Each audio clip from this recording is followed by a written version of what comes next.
noite, hoje colhendo amanhã. Independente do que acontecer, Jesus vai te acolher. Nosso incrível amor, coragem pra voar, coragem pra seguir, coragem pra nunca desistir.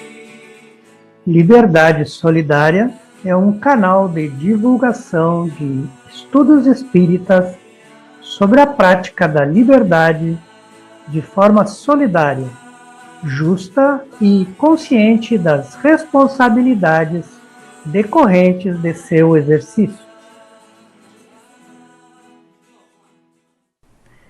Boa noite, pessoal. Eu sou Ayrton Dornelles e com as bênçãos do nosso Pai Celestial, estou iniciando mais uma live do canal Liberdade Solidária, desejando que o Mestre Jesus esteja com cada um de vocês, protegendo seus lares e seus familiares.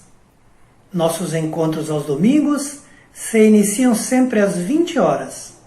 Não esqueça de deixar o seu like e seus comentários sobre a nossa programação. Quando tantas vozes se levantam para reclamar por liberdade, queremos levar uma luz sobre a prática da liberdade ensinada por nosso Mestre Jesus Cristo, que nos recomenda examinar quais são as consequências de nossas escolhas e atos na vida do nosso próximo. Hoje é dia 18 de abril de 2021 e o nosso estudo é sobre uma importante personagem do Evangelho que foi escolhida por Jesus Cristo para ser a primeira pessoa a quem ele se revelou após a sua ressurreição. Isso mesmo, hoje vamos falar de Maria Madalena e o nosso estudo foi retirado do livro Sexo e Consciência, organizado por Luiz Fernando Lopes. Esse livro traz várias palestras e seminários realizados pelo nosso querido irmão Divaldo Pereira Franco entre os anos de 1980 e 2013. Boa reflexão para todos nós e que Jesus entre em nossos corações.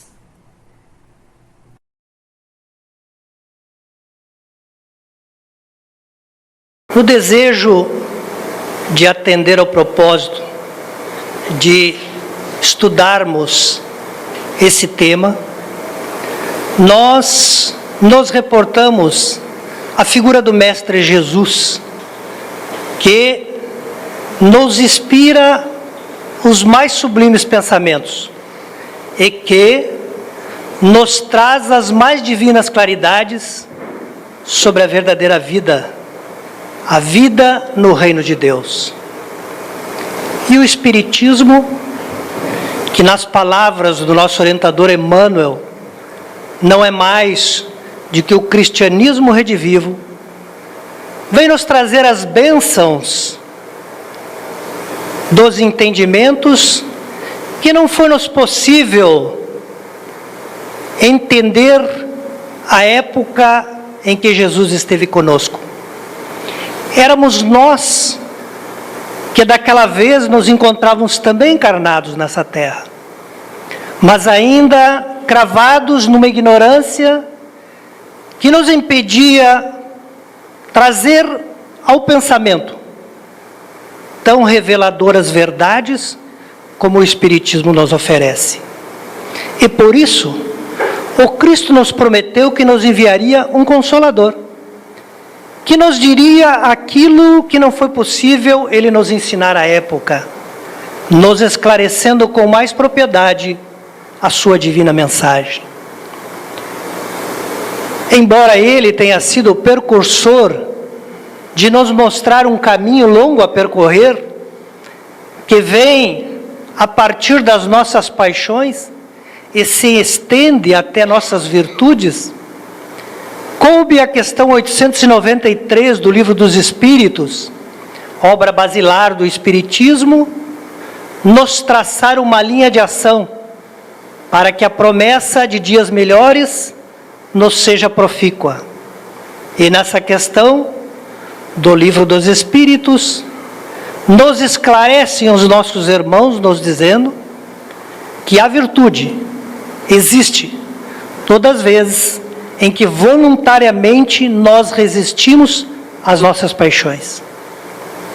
As nossas paixões, os nossos vícios, as nossas más inclinações, aquilo que adoramos e que não conseguimos abandonar ao longo das nossas existências, pode sim ser vencido.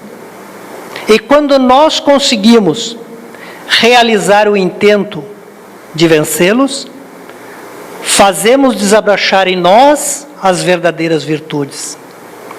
Diz os Espíritos na mesma questão: a virtude se assenta sobre a base de nós, ao invés de atendermos o nosso interesse pessoal, realizarmos o bem para o próximo. E dizem mais: a excelsa virtude se assenta sobre a caridade desinteressada. Parece-nos um longo caminho. E nós muitas vezes imaginamos um cordão de encarnações para que possamos realizar em nós o reino de Deus, alcançando o desabrochar das virtudes em nosso íntimo. Para que não nos equivocássemos a respeito desse tempo, os Espíritos nos trazem a questão 909, também de um Livro dos Espíritos, quando é perguntado a eles: o homem pode sempre, pelos seus esforços, vencer as paixões? E eles nos respondem: sim, e frequentemente fazendo esforços muito insignificantes, contrariando o pensamento inicial de que precisamos longo tempo para realizar em nós as reformas que reclama a nossa redenção ao reino de Deus. E acrescentam eles na mesma questão: o que nos falta é a vontade. Para nos dizer ainda que nós desejamos, mas a vontade de fazer o bem ainda está nos lábios.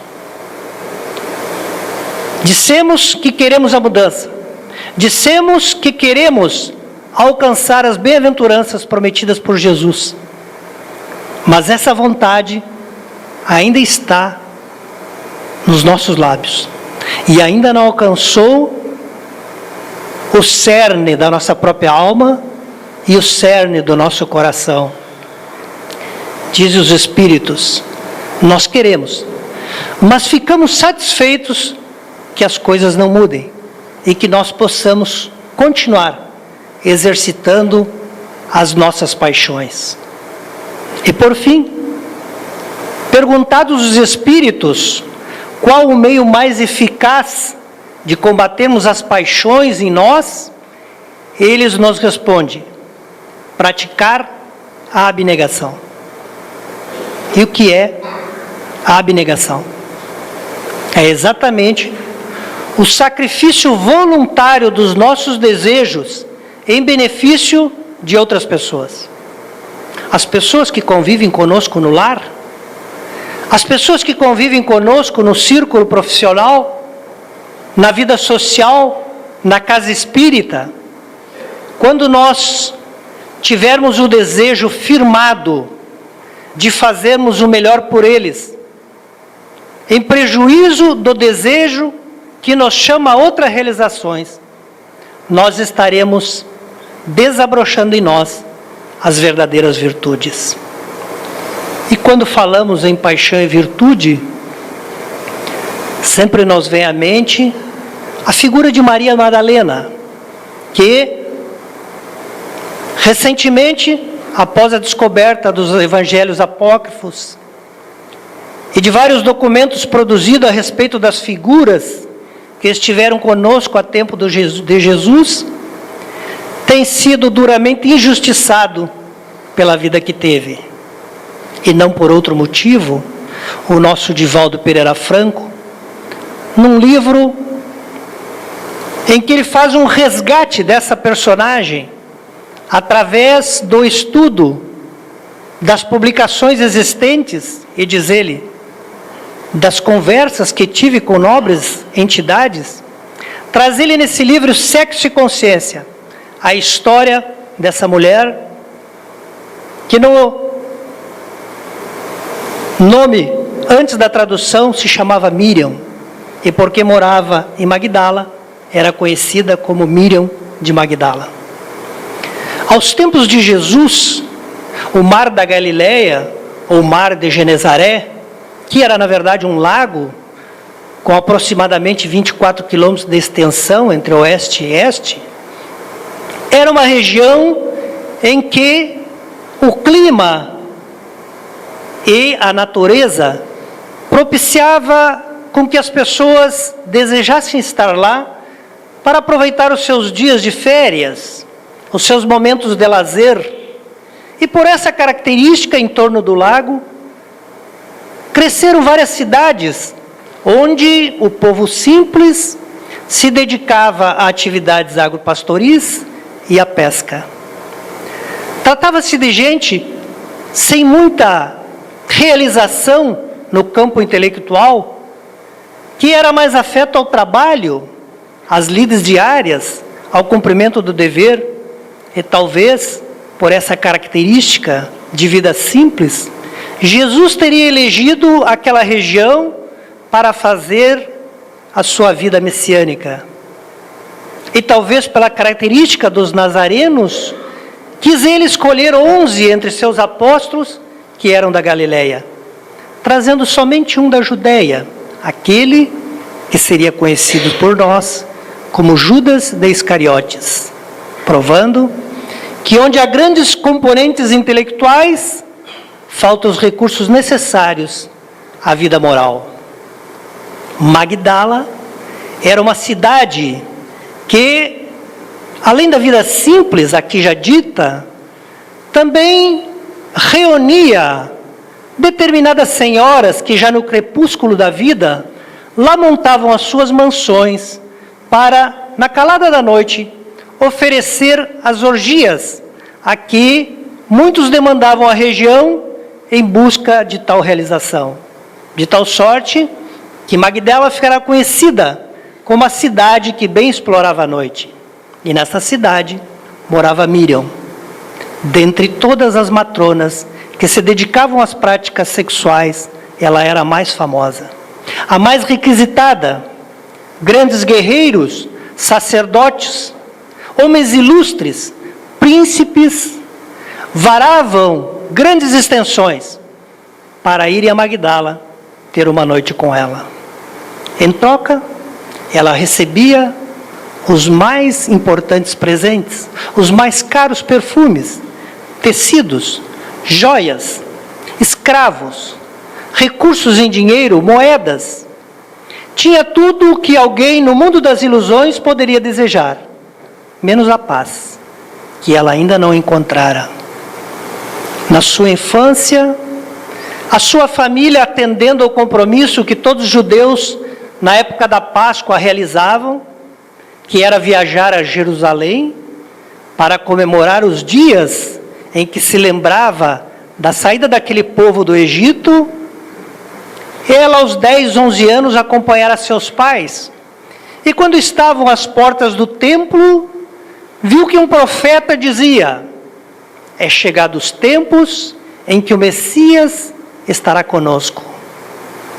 E ela, tomada pela curiosidade das palavras ditas pelo apóstolo, pelo profeta, foi até ele e perguntou: quem é o Messias? E ele disse: aquele que libertará nosso povo da escravidão, aquele que virá transformar os nossos dias em dias alegres no futuro.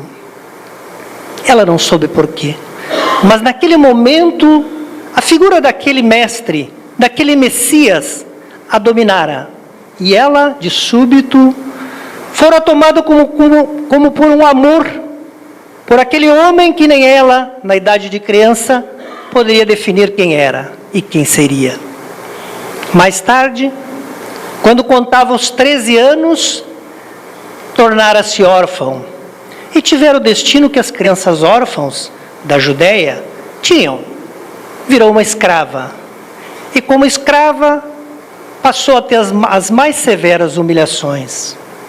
Com 15 anos, já com o corpo de mulher, se mostrava da mais rara beleza. E foi então que conheceu alguém que lhe prometeu os mais raros sonhos, as mais requintadas fantasias, e ela entregou seu amor. E entregando seu amor, no outro dia, acordou num bordel. Não era o amor que lhe visitava, mas as promessas vãs de alguém que lhe tirava o proveito da sua ingenuidade de menina moça.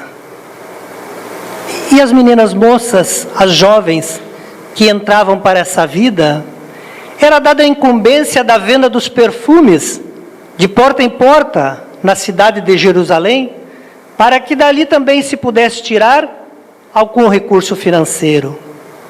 E quando ela cumpria tal atribuição, próxima novamente ao templo de Jerusalém, após vários anos, vira novamente que outro profeta falava que o Messias já havia vindo e que ele já estava entre nós, nos trazendo uma nova era, em que o amor reinaria entre todos.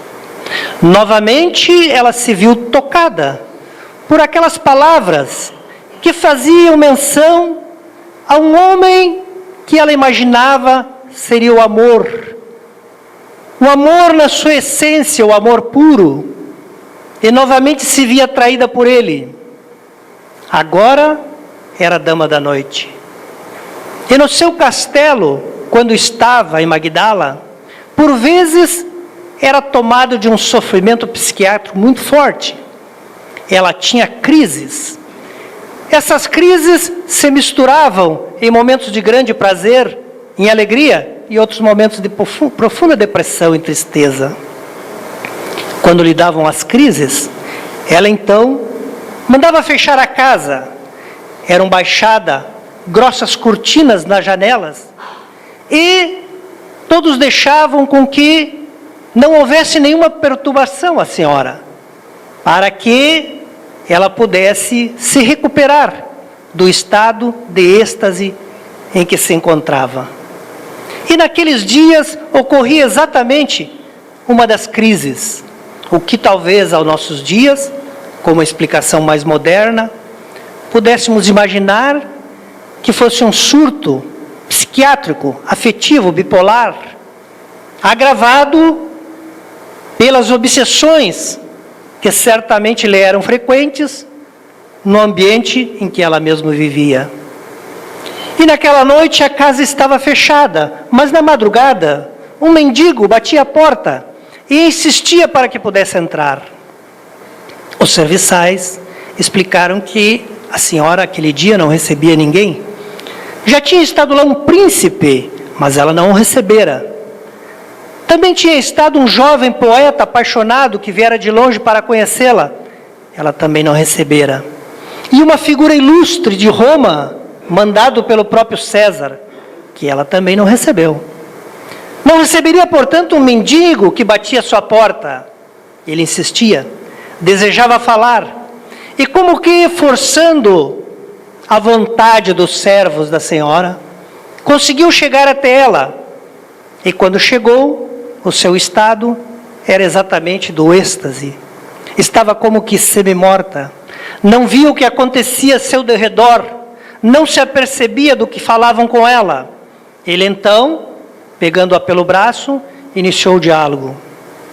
Senhora, estou aqui para cumprir o compromisso que assumi convosco.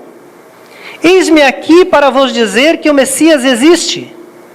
Não lembras de mim, senhora? Sou o mendigo, aquele que lhe pediu que lhe desse algum recurso para que eu pudesse empreender a viagem, indo até o encontro do Messias.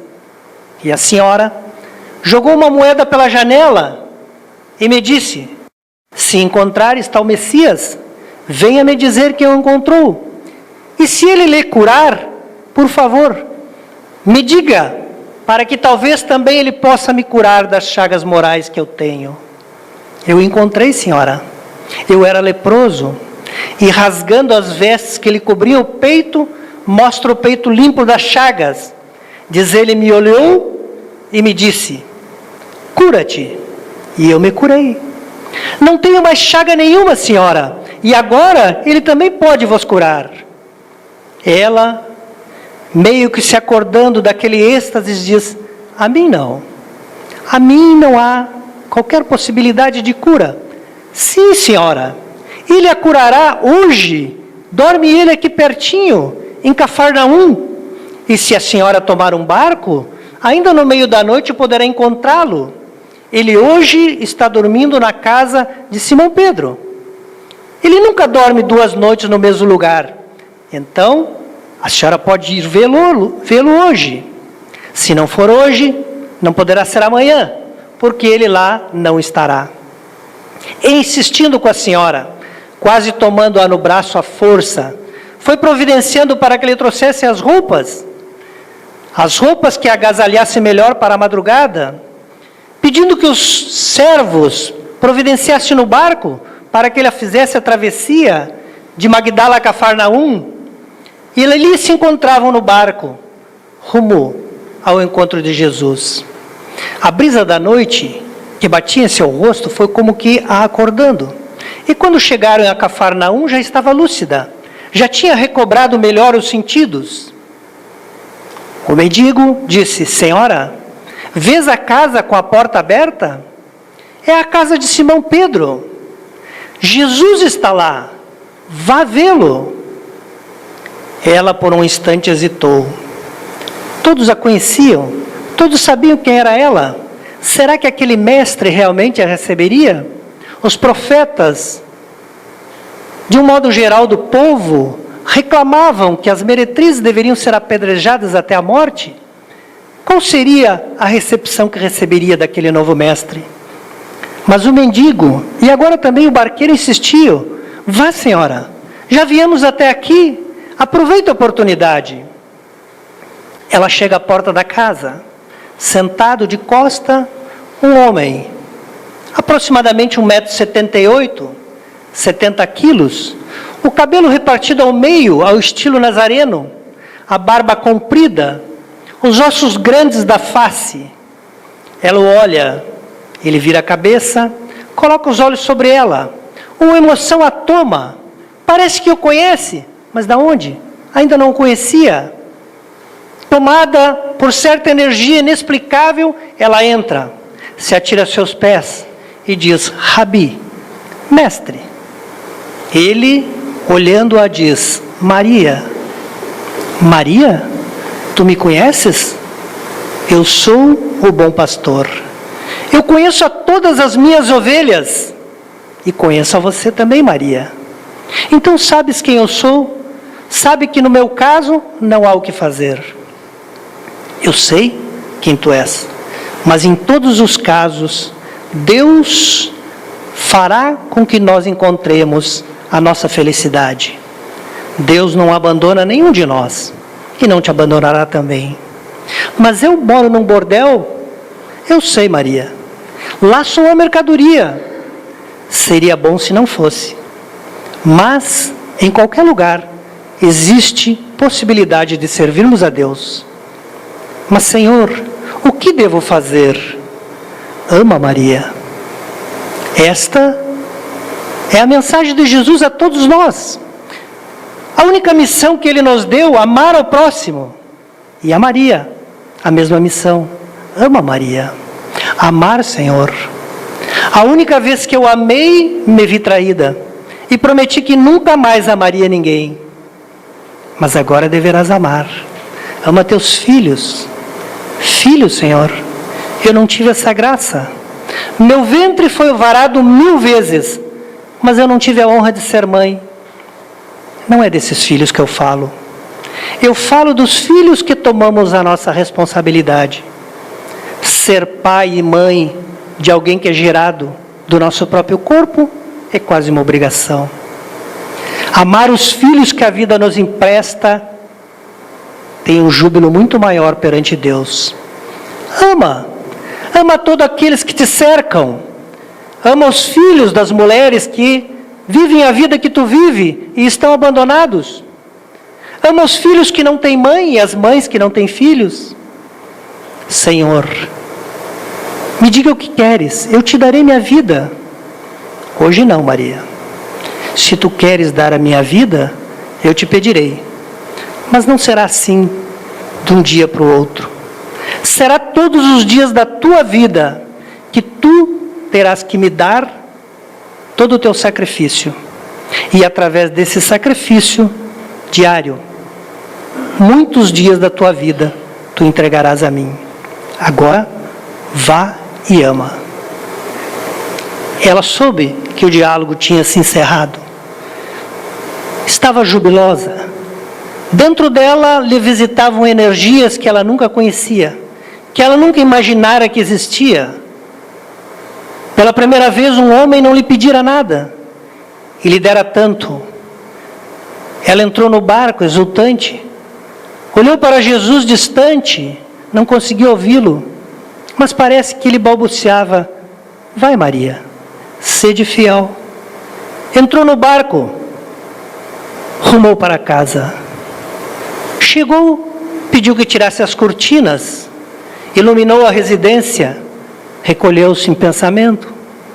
No dia seguinte mandou chamar a pobres, estropiados, doentes, e passou a lhes dar tudo o que tinha: as joias, os perfumes, os tecidos. Um a um foi dando tudo o que tinha, e quando terminou, chamou os servos e a cada um ofereceu a carta de alforria. Depois, disse a todos: a partir deste dia, esta casa não é mais minha. Esta casa servirá a todos aqueles que necessitarem um teto para passar a noite. E sumiu no mundo. A partir daquela tarde, onde encontrássemos Jesus em pregação pública, lá estaria aquela nobre mulher, recebendo o consolo da palavra de Jesus. Na semana seguinte, um fariseu, de nome Simão, organizara um banquete para Jesus.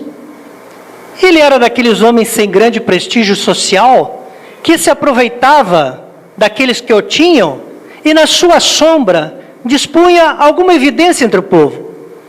Todo homem de destaque que passava pela região, ele convidava para um banquete, para que pudesse assim estar presente nas rodas sociais. E Jesus, àquela altura, era um homem extremamente conhecido, diríamos famoso, e tinha um grande séquito de pessoas que o seguiam. E Simão então resolveu convidar Jesus para que fizessem sua residência na cidade de Naim, um pouco ao sul de Nazaré, para que Jesus fosse homenageado nesse banquete. E estranhamente Jesus aceitou.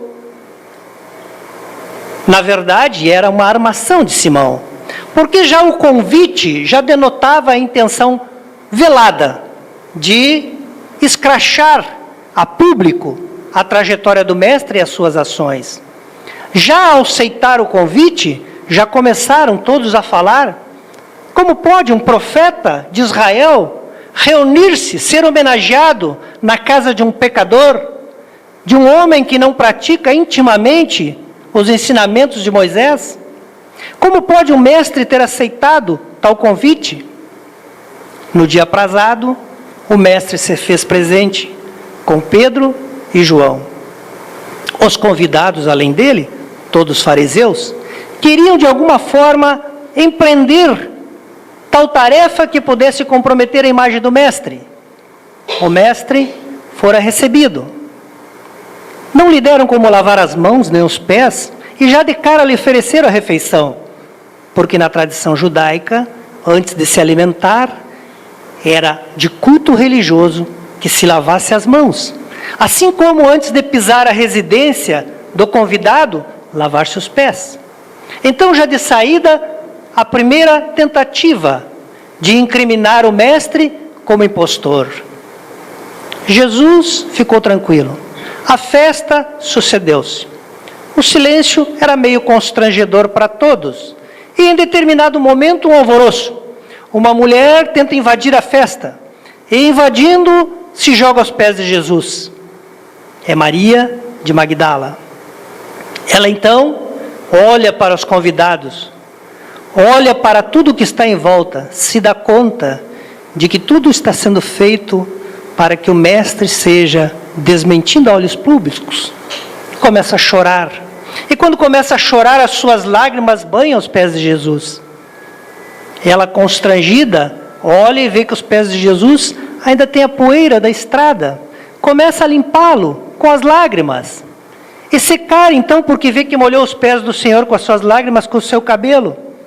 Traz um pequeno frasco de óleo que reservara para uma ocasião especial, um perfume. Passa a passar aquele perfume, ungindo os pés do Senhor. E, emocionada, começa a beijar os pés do Senhor em sua homenagem. Então, Simão passa os olhos aos servos, para que eles retirem dali aquela presença indesejada. Aquela mulher que estava maculando a sua casa, ela olha fixamente. Ela já não tem mais nada o que perder. E ele não quer que todos saibam que ele era assíduo frequentador da sua casa. Intimida-se, volta atrás, se acovarda. Então, começa ele a voltar a sua raiva contra Jesus. Imagine seus pensamentos, que realmente está provado. Não é um profeta. Se fosse um profeta, saberia que aquela mulher que ele presta homenagem era uma meretriz. Não permitiria.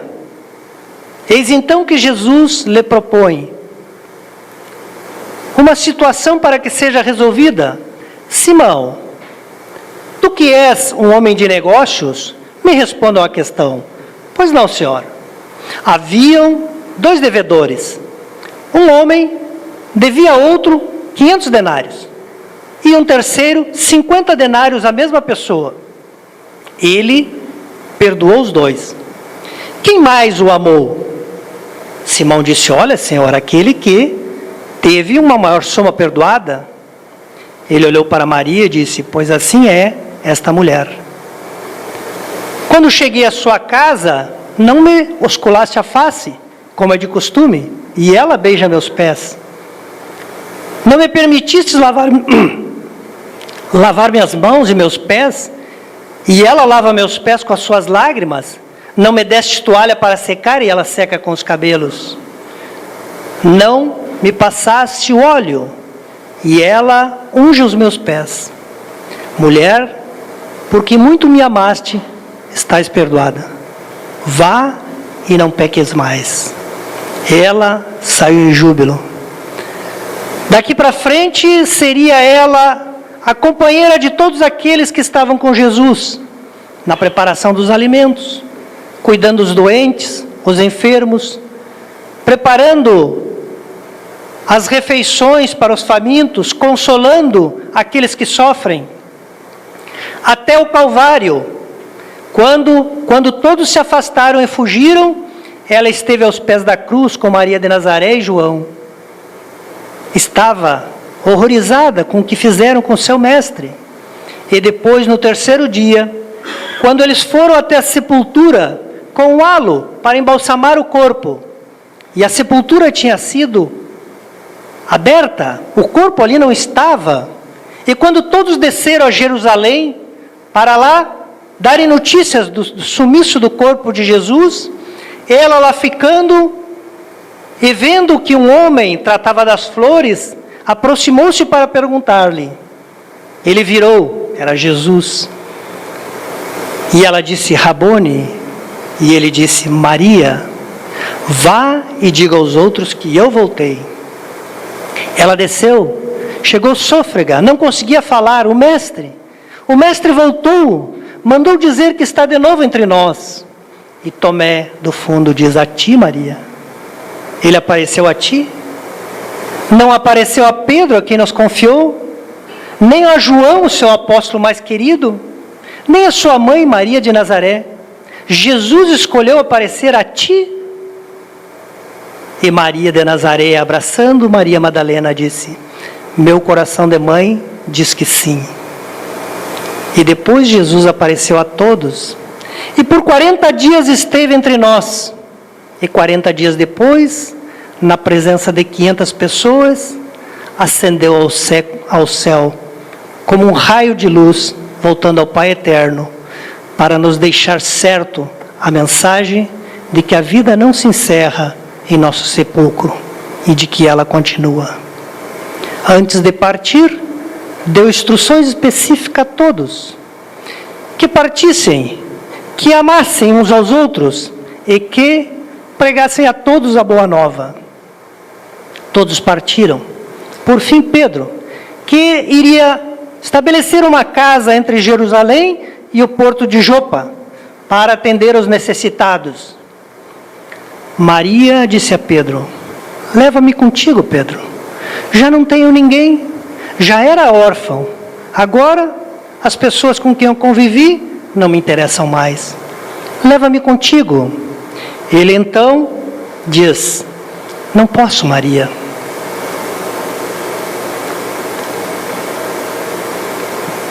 Tu és mulher, ainda és linda, tem um passado que é bom que os outros não saibam.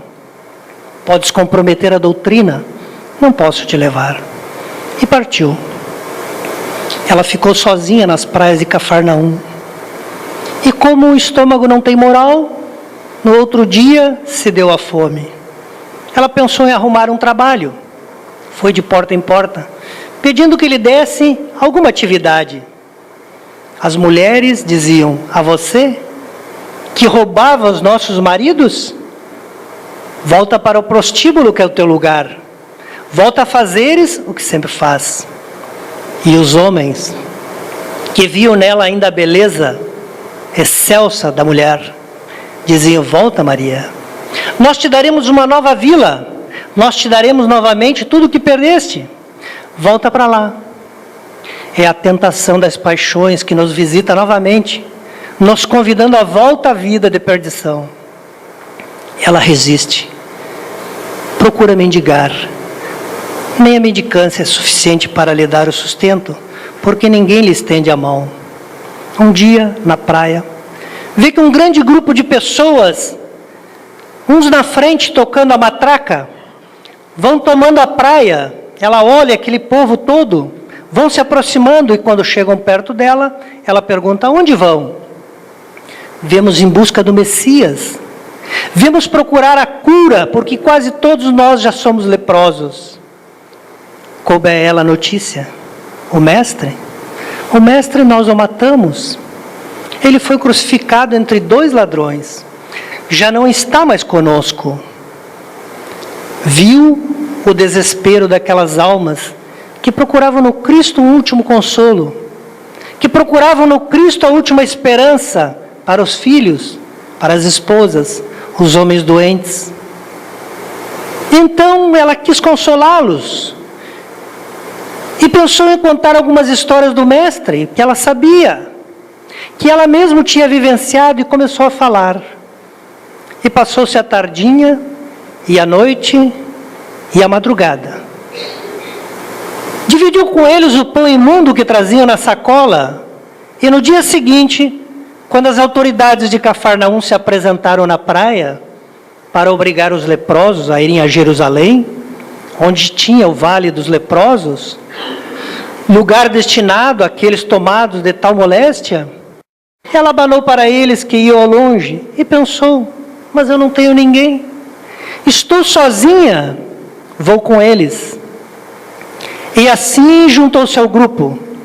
E na semana seguinte, quando dava entrada um novo grupo de leprosos ao vale, junto deles, uma mulher sadia, bela, esbelta, entrava também aquele lugar horrendo, destinado às pessoas que contraíam a lepra. Quando chegava a tardinha, ela subia numa pedra, e nessa pedra contava histórias de Jesus. As pessoas se emocionavam, tomavam novas energias, refaziam a coragem de continuar a viver e de alcançar, quem sabe, as glórias do reino de Deus. Passaram-se 10 anos. E depois de 10 anos, um dia no banho, ela observou que no seu busto havia uma mancha roseada. Pegou um galho de árvore e espetou. Não sentiu nada. Naquela tarde, subiu novamente na pedra, e então o discurso naquela tarde fora mais emocionado e um pouco diverso. Dizia ela: irmãos, nós, os leprosos, somos os aflitos das consolações que Jesus prometeu. Nos anos 60, quando começaram as perseguições de Nero, da mulher linda de Magdala já não existia mais nada. As mutilações, os glaucomas no olho, as narinas expostas, os cabelos que já não existiam mais. E ela, sabedora de que eram os últimos dias sobre a terra, desejou mais uma vez ver Maria de Nazaré. Sabia que ela estava em Éfeso, e todos disseram: era uma viagem muito difícil, não deveria empreendê-la, certamente não teria forças para concluir tal tarefa. Mas ela, insistente que era, pertinaz, começou a empreender a viagem. Fazia as caminhadas à noite para que de dia pudesse descansar à sombra da árvore, de forma a suavizar os sofrimentos que o sol exerce na pele já doente. E quando chegou às portas de Éfeso, estava nos últimos de suas forças.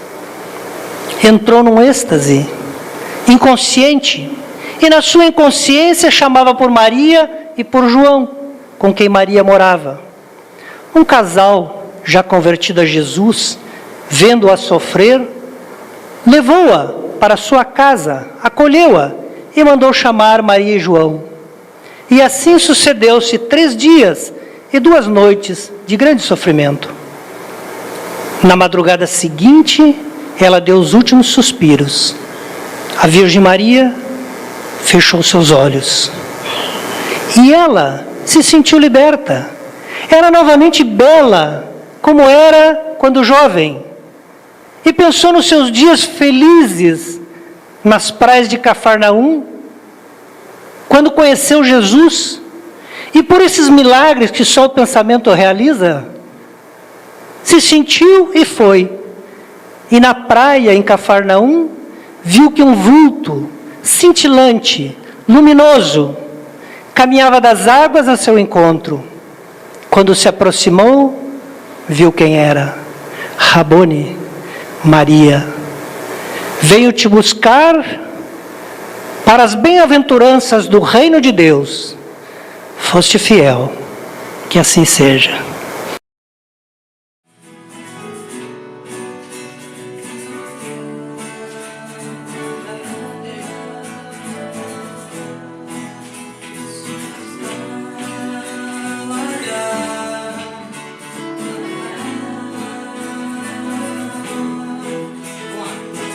Instrumento da vida, o ritmo conduz a batida do coração. A harmonia eleva nossos pensamentos e nos faz voar, sentindo o mundo em nossas mãos.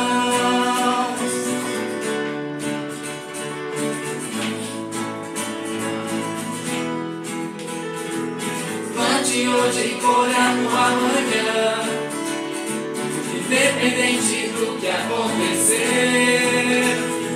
Jesus vai te acolher, com vosso incrível amor, coragem pra voar, coragem pra seguir, coragem pra nunca desistir.